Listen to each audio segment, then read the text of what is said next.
யாக்கோபு சொன்ன மாதிரியே மந்தைகள் கொஞ்சம் தூரம் இடைவெளி விட்டு விட்டு தனித்தனி மந்தையா போகுது.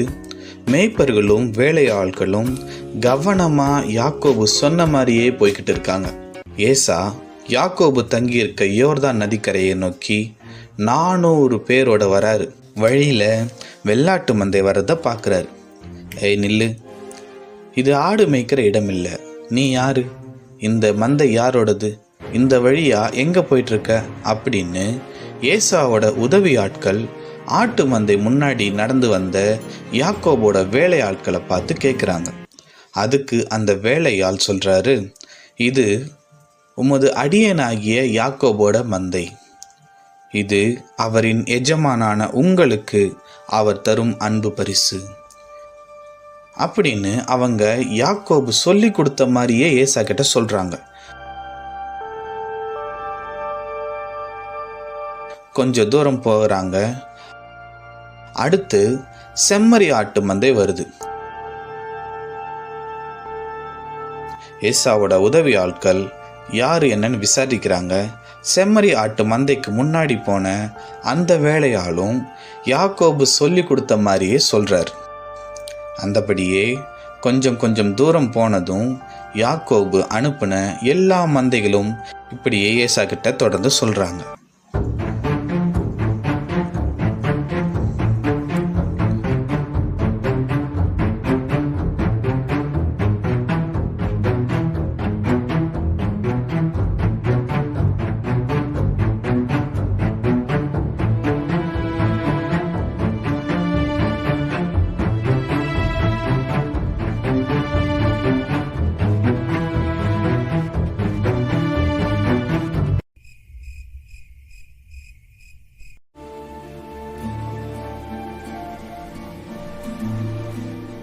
அன்னைக்கு இரவு யாக்கோபு தூங்காம தன்னோட மனைவிகளையும் பிள்ளைகளையும் தன்னோட மொத்த சேனையையும் கூப்பிட்டுக்கிட்டு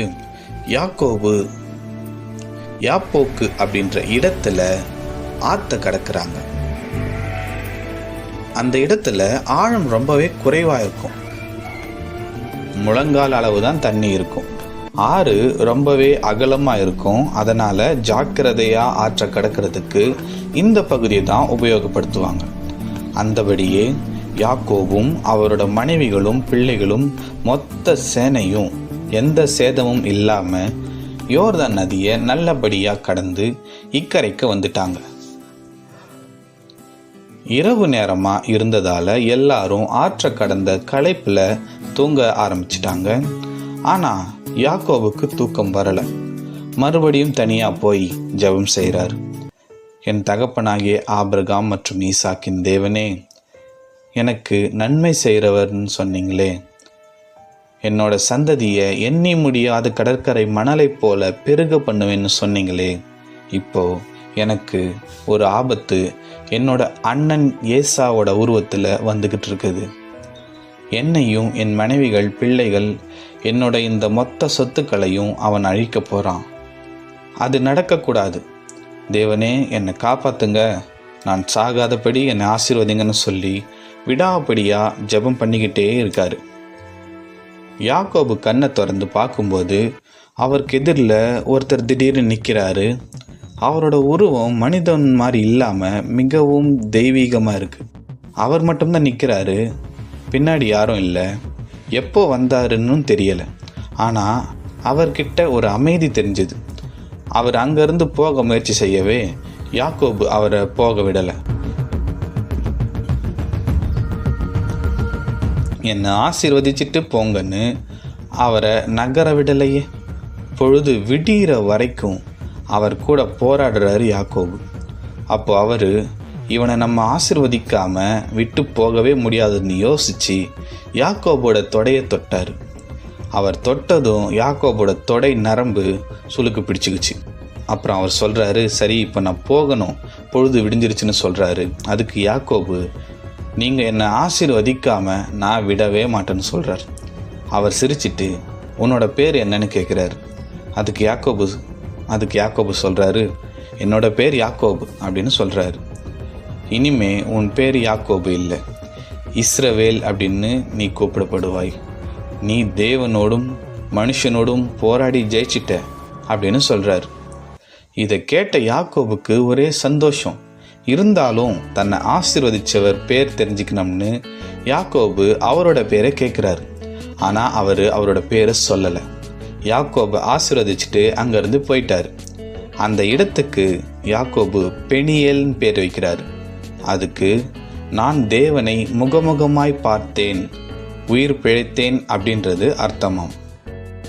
அடுத்த நாள் காலையில் பொழுது விடிஞ்சதும் யாக்கோபு தூங்கி எழுந்ததும் தூரத்தில் ஏசாவோட படை வர்றதை பார்க்குறாரு. அவங்க ரொம்ப தூரத்தில் வந்துக்கிட்டு இருக்காங்க. யாக்கோபு உடனே வேகமாக ஒரு திட்டம் போடுறாரு. முதல்ல சில்பால் மற்றும் பில்கால் அவங்க பிள்ளைகளோட நிறுத்துறாரு. கொஞ்சம் இடைவெளி விட்டு லேயாவோட பிள்ளைகளையும் அவங்களுக்கு பின்னாடி நிறுத்துறாரு.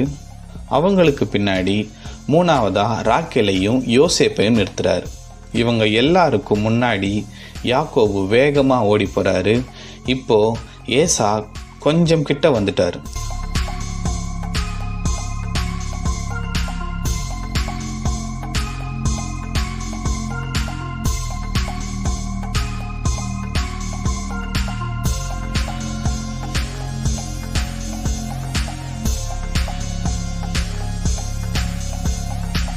அதை பார்த்த யாக்கோபு 7 தடவை கீழே குனிஞ்சி வணங்கி ஏசா கிட்ட போகிறாரு.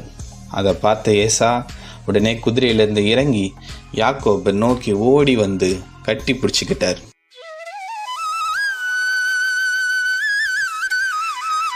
ரெண்டு பேரும் அழுறாங்க. 20 வருஷம் கழித்து சந்திக்கிறாங்க இல்லையா?